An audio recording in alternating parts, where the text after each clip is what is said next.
Police in Minneapolis have removed a candle-lit memorial created by a white nationalist group to honor Australian woman Justine Damond shot dead by a Somali-American officer. Identity Evropa said it made the shrine to Damond after a prosecutor suggested there was not enough evidence to bring charges. The father of an Australian woman shot dead by a police officer in the US has questioned the integrity and completeness of the probe into his daughter's death. An Australian grandmother who was the victim of an online romance scam has been acquitted of drugs charges in Malaysia. Russia's Central Election Commission has voted to bar opposition leader Alexei Avila from running in a presidential election next year.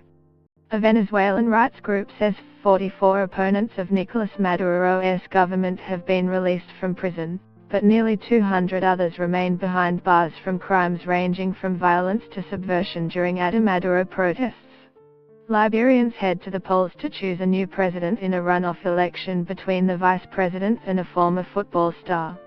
South Korea predicted on Tuesday that North Korea would look to open negotiations with the United States next year in an optimistic outlook for 2018, even as Seoul set up a specialized military team to confront nuclear threats from the north.